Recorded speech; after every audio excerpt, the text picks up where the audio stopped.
Howdy gang, coming at you with another sauce talk. It's been a while, it's been a minute, I've been on the run. Turns out I have inside knowledge that Big Sauce doesn't want you to know about. That's why I'm going to keep this stripped down, I'm going to keep it simple, I'm going to keep it fast, I'm going to keep it short, and I'm not going to have as many bells and whistles that I usually have. We'll be covering Prego, sensitive recipe. I can put it right there. This is a traditional sauce. It's going to be a lot like your usual marinara, very smooth, very Prego-y. So on that level, it's very predictable, but being sensitive, how so? Is it thoughtful about your feelings? Is it considerate about your needs and wants? No, it doesn't have any garlic or onion, which flavor-wise sounds bad, but it's convenience. It's there for people who either have an aversion to those things, maybe an allergy, or maybe they're the kind of people who have a lot of social obligations, but they want to get their sauce in. I relate, I get it. And they don't want to be, offensive and stinky with the garlic. So that's going to be a plus. But you miss out on that. My review here is going to be very simple. This is not a great sauce. I'm going to say objectively it's not fantastic, and you could do a lot better.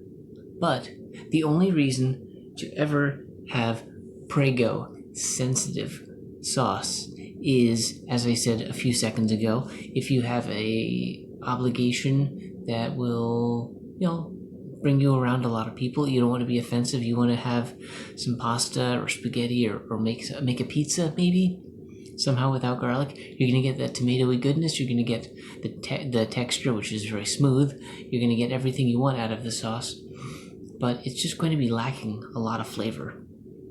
And that's the sacrifice you have to be willing to put up with if you want to go with this sauce.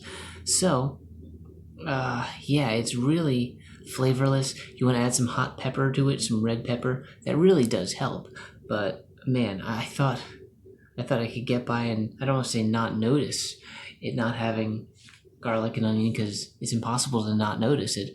But wow, that is one flavorless sauce, and that is why I have to give it. I'm going to go to ratings right now. I don't even care. I'm not going to do the musical stuff. I'm just going to go ahead and give it 1.5 spaghettis out of 5, which sounds harsh, but let's put it in perspective here. It's not the worst. Maybe, you know what? I'm going to bump it up to 2. I'll give it 2 spaghettis. Yeah, let me revise that.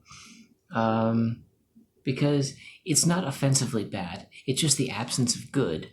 So it doesn't have that canned metallic taste that you get in some of the canned versions of sauces. It doesn't have a cheap bitter taste. It doesn't have anything offensive. It's just entirely lacking. So by that logic, I could give it a 2.5, but I think the lack of anything good to say about it is enough to make it a 2.